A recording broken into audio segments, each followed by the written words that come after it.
psychology. In this lecture, we're going to be covering the eating disorders. Eating disorders, they primarily are only thinking about anorexia, anorexia nervosa. In this chapter, though, we're going to talk about a number of different eating disorders that are out there. So 6 different ones, actually, that we'll talk about. And some of these eating disorders are more focused on childhood, but others are can be seen anywhere in the lifespan. We'll primarily be talking about and focusing on what is the eating disorders, what are each of these, and how are they diagnosed. But when it comes to anorexia, we'll also talk a little bit more about how that disorder develops and how to treat it. It's a really interesting disorder. What Pika is when an individual eats non-nutritive food or non-nutritive things. So basically when they're eating objects, non-food objects. And this has to happen for at least a month. And it has to be inappropriate to their developmental level. So young children, little children, put everything in their mouth. That's not Pika. But it's as they get older when people continue to kind of eat those non-food items. It also cannot be part of a culturally supported or socially normative practice. There are some cultures, some societies where eating non-food items is a part of a cultural religious practice. This has to be different from that. So really interesting with this that some of the things that are typically eaten might be paper, soap, cloth, hair, string, wool, maybe dirt, any sort of thing. When we see this, it's most often in children, but it's also seen in adults with intellectual difficulties. And then it can also be seen in pregnant women and also just in the general adult population. More rare in the general adult population, but can be seen in those situations as well. There's some thought that this might be tied to nutritional deficiencies, perhaps deficiencies in iron or zinc might lead somebody to ingesting something like dirt, things like that. Sometimes it's maybe tied to dieting, and when somebody is deficient in kind of some of those nutrients from dieting, that they may seek out that food. Or sometimes individuals might do it in order to appease their hunger. But then we also see it as well with stress, in higher stress situations. So so that's Pika, kind of an interesting disorder where people are eating these non-food items, but something that we do see in the population. Rumination disorder. This is where the individual, again, for at least a month, where they swallow their food and then they regurgitate it and then re-swallow it. Oftentimes, they regurgitate it, and it's kind of a ritual where they regurgitate it and re-swallow it several times over and over again. But it could also be that they regurgitate it and then they re-chew it before swallowing it again, or they regurgitate it and then they spit it out.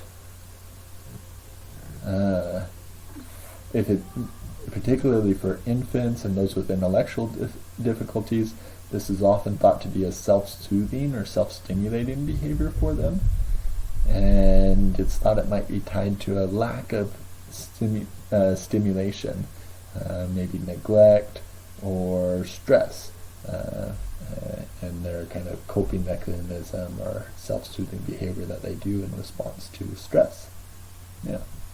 So short summary, individual chews their food, swallows their food, but then regurgitates it, typically swallowing it again, but may spit it out or re-chew it.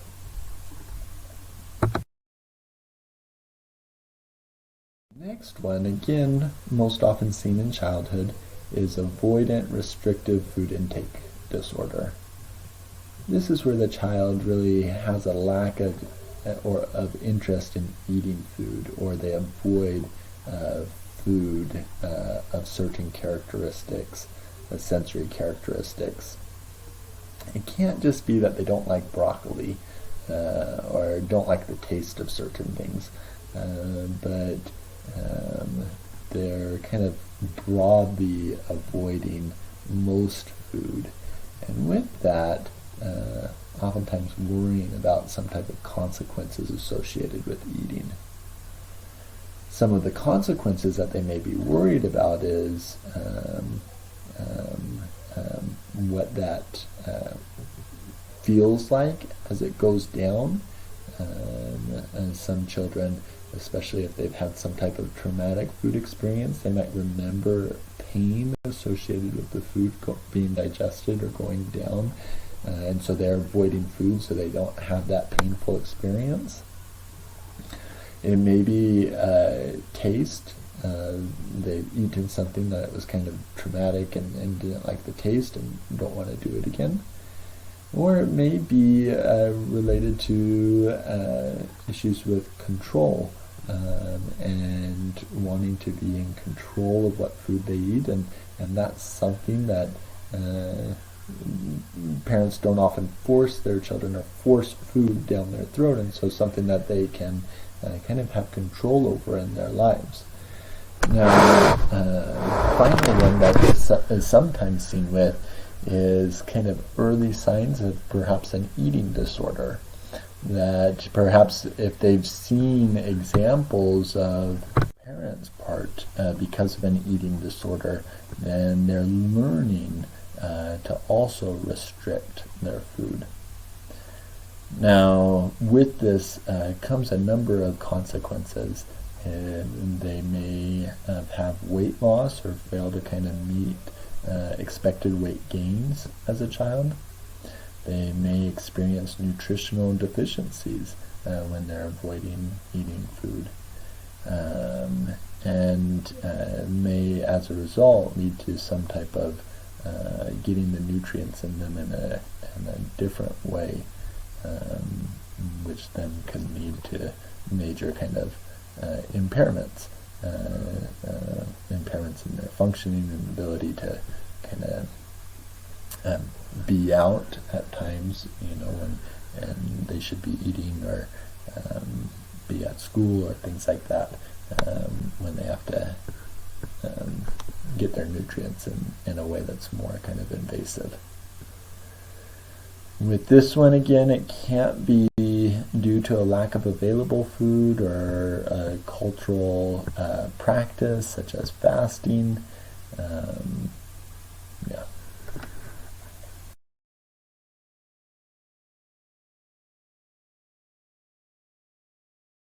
Now we get into the more common of the eating disorders, and also more common for adults.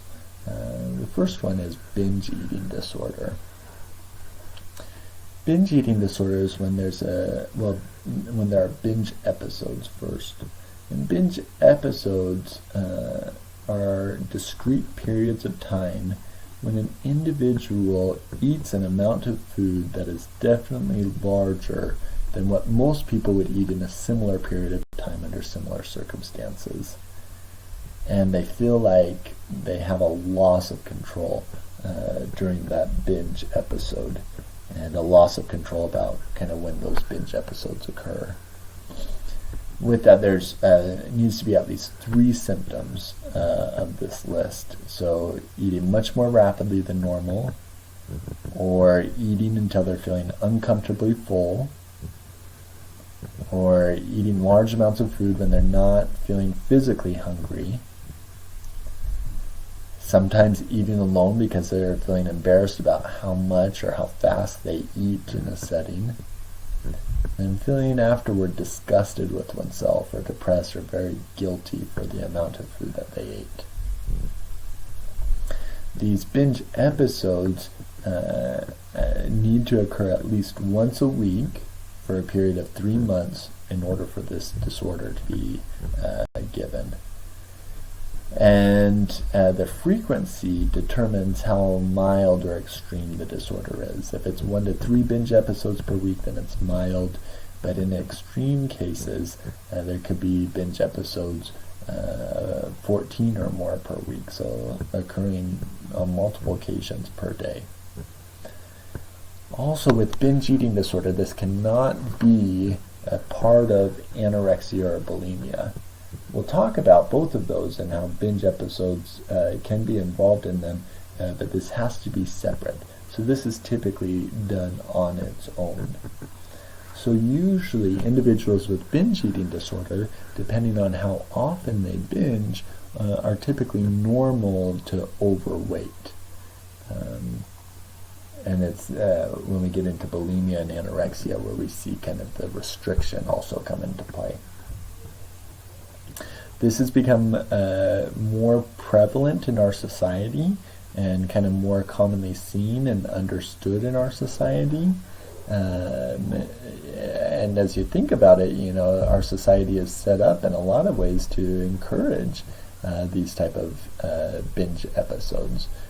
For example, at Thanksgiving time, where everybody, you know, engages in a binge eating, or at all-you-can-eat restaurants, things like that.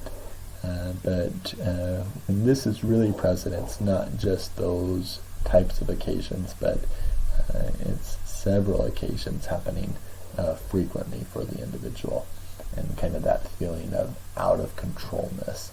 It's different than going into Thanksgiving thinking I'm purposely going to eat a lot of food, but just I can't help myself, and it's often kind of a hidden behavior that's done. Eating disorder is bulimia nervosa. Now with bulimia nervosa, we also have the binge episodes, and these are recurrent binge episodes.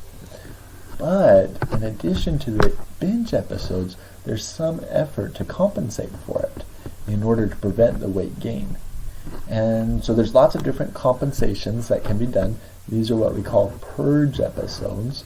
These can include vomiting, and that's the most common, what we think about. But they could also include use of laxatives or other medications, or fasting, or even excessive exercise. And so typically what we see is the person will have a binge episode and then feel very guilty about that binge episode, and so they'll engage in one of these activities, maybe vomiting, or maybe they'll say, okay, I'm not going to eat again for another 3 days. And they do this lengthened fasting. But then at the end of the fasting, their body's hungry again, and they go into another binge episode. And so it's kind of this pattern that we see. Or excessive exercise, where really exercising in a very extreme or unhealthy way for a long period of time to really work off that binge, rather than a consistent kind of pattern of healthy exercising. Both of these have to occur. There has to both be the binging and the compensatory behavior for it to be bulimia nervosa. And both have to occur at least once a week for 3 months. Again, we kind of have the same guidelines. 1 to 3 episodes per week is considered mild. 14 or more episodes considered extreme. Another thing that we see in this disorder, maybe not quite as much as with... I wanted to still say on bulimia that there's some worry about gaining weight. It's not as extreme as anorexia, but there is still the worry there. And with that worry, there's different perceptions of kind of what the kind of importance of being a certain body shape or a certain weight. That really plays a big role in the person's thoughts about themselves and kind of their value. So they really evaluate themselves based on those factors. And so this is kind of their efforts to really control that. And like I mentioned, it typically follows this pattern where they're trying to control it, and they're at a level of control where it kind of breaks and they go into a binge episode, and then after the binge episode they feel bad, so they go more extreme in controlling it and do some of the purging behavior. And then maybe they go back to their kind of stable where they're consistently trying to control again, but kind of heavy pressure to control, and so again breaks, has a binge episode, and kind of repeats the cycle over again. It's important that with bulimia nervosa that it can't be anorexia. If it is the more extreme anorexia, then bulimia isn't there. So you can't have both co-occurring at the same time. Okay, so then for anorexia, what we see with anorexia is much more kind of restriction of the food and the nutrients, kind of what they're willing to intake. And we don't see often these binge episodes. They may occur sometimes, but there's much more of a control component there. So they're not having the binging quite as often. Here another difference that we see with anorexia is that they fail to maintain the adequate weight. So we mentioned that with binge eating disorder, individuals are often normal to overweight.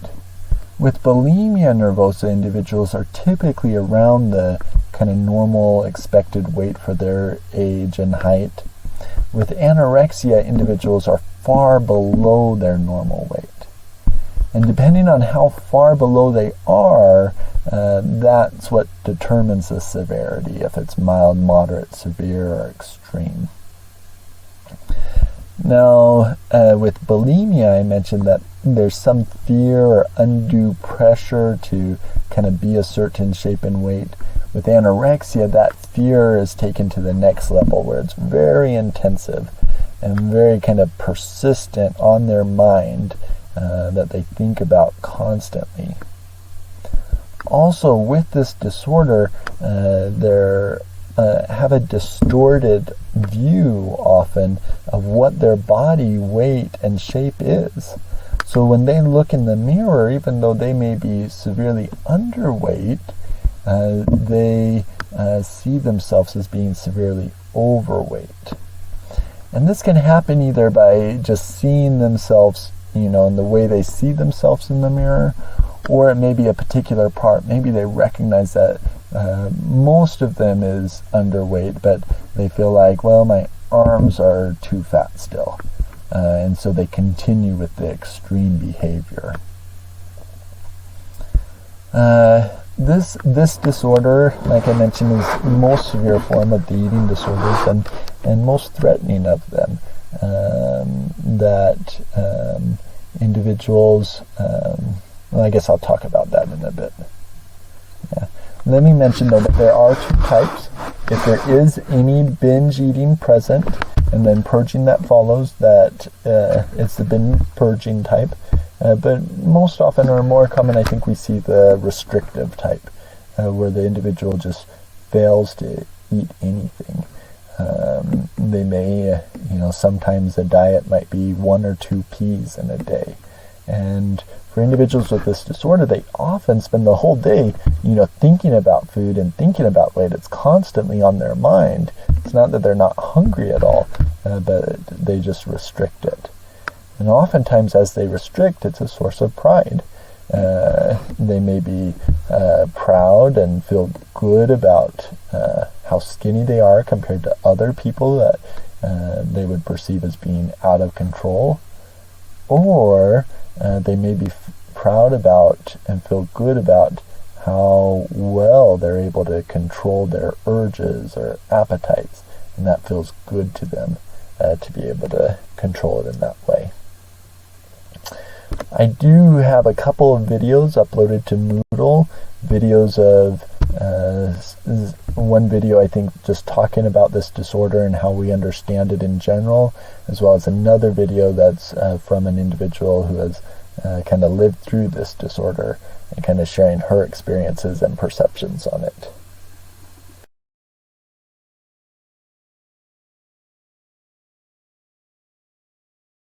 It is a more rare disorder. Only about 0.5% of females experience, and then much less, about 1/10 of that in males.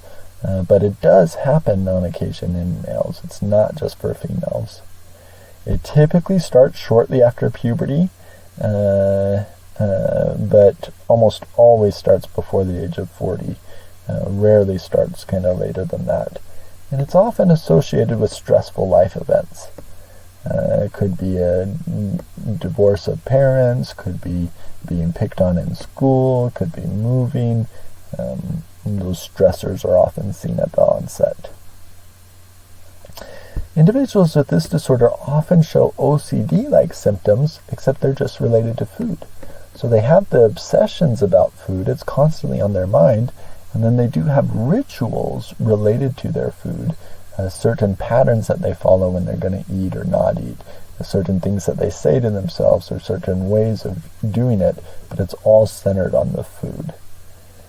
And then, interestingly, the more the individuals lose weight, the greater their fears and anxieties become about their weight and potentially gaining weight. And so the disorder just, in a way, just worsens over time. There's no, once I reach this weight, everything will be fine. But it just kind of continues down the cycle.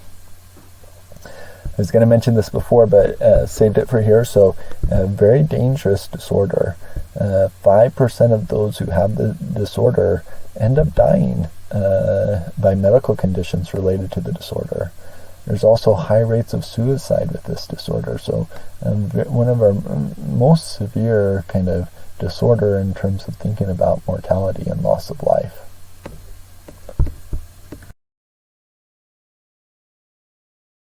Anorexia.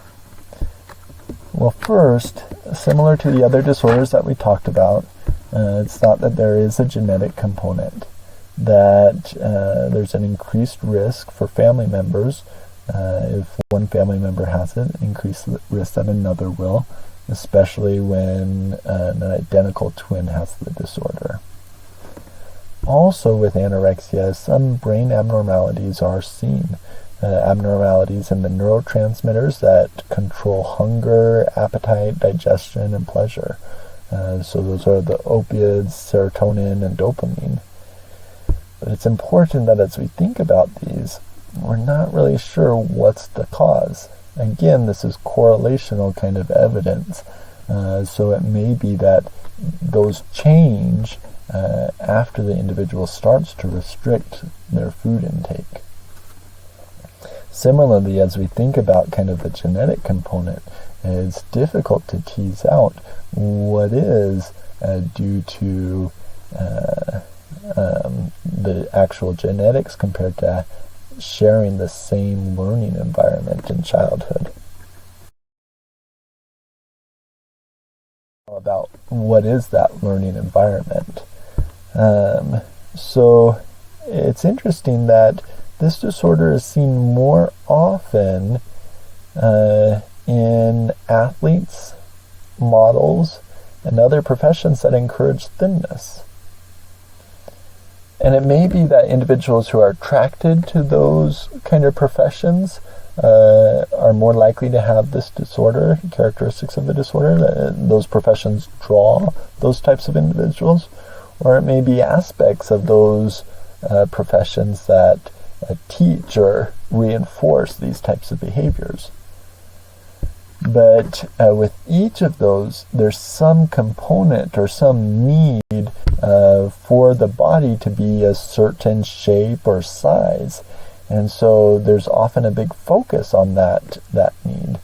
And over time, that kind of initial focus in order to be a good athlete or things like that gets reinforced to the level where it kind of goes out of control.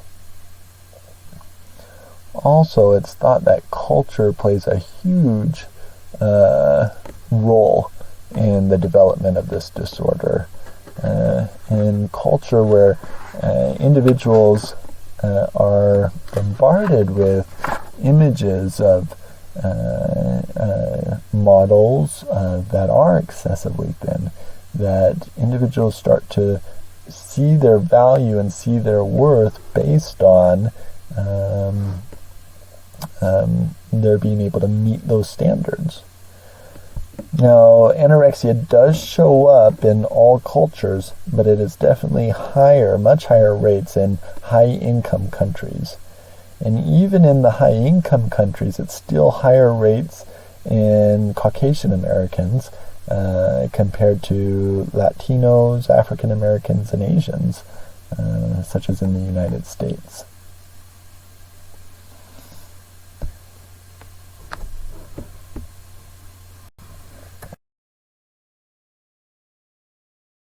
In addition to kind of the cultural influences, it's thought that there are kind of individual and family influences as well. In thinking about kind of the individual influences, individuals with this disorder tend to have a certain type of cognitive or thinking style. Of course, a thinking style that over-evaluates based on shape and weight, over-evaluates themselves, but also over-evaluates others based on their shape and weight. These individuals tend to have lower self-esteem, and paired with that lower self-esteem, high needs for perfectionism. And then it's thought that issues of power and control also may be playing a role. That individuals with this disorder oftentimes feel some type of out of control or lack of power in their life. Maybe it's with family members, parents, who are more controlling or demanding. That's not always the case, but sometimes that is seen, that the parents and family members are more controlling of them, telling them what to do. They have little freedom or kind of choice on things, and so this is one way that they can have control over. They can control their eating, and they can control their purging, and so this is an attempt to kind of get control of something in their life. And then also just the obsessions, that these are individuals who really grasp onto it and obsess about it, and just it's dominating in their life, a central focus of how they live.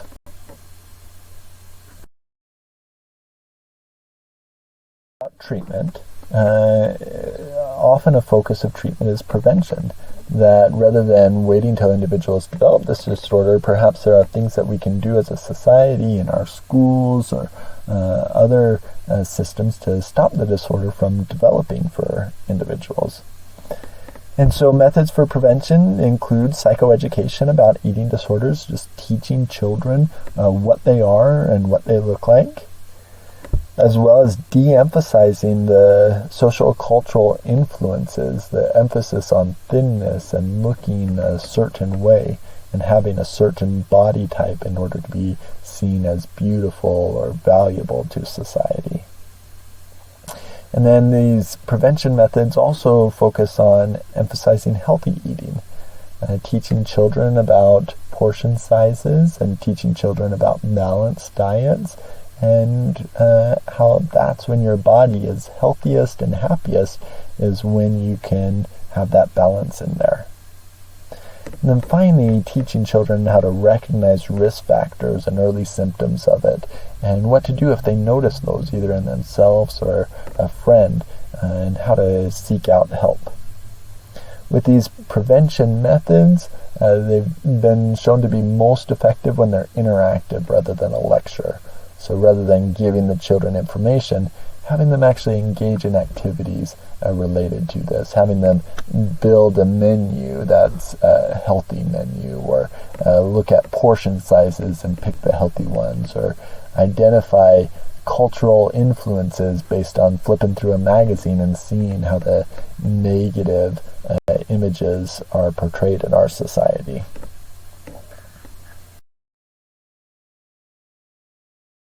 To kind of the actual intervention for individuals who suffer from the disorder, is kind of seen as a two-tiered process. The initial step is to help the individual gain weight and get them back into a healthy weight range. Again, remember that when this disorder is present, it often gets so severe that the individual is at risk for a number of medical concerns. It can be very dangerous for them. So step number one is just to get them to a healthy weight. This is often done in an inpatient setting.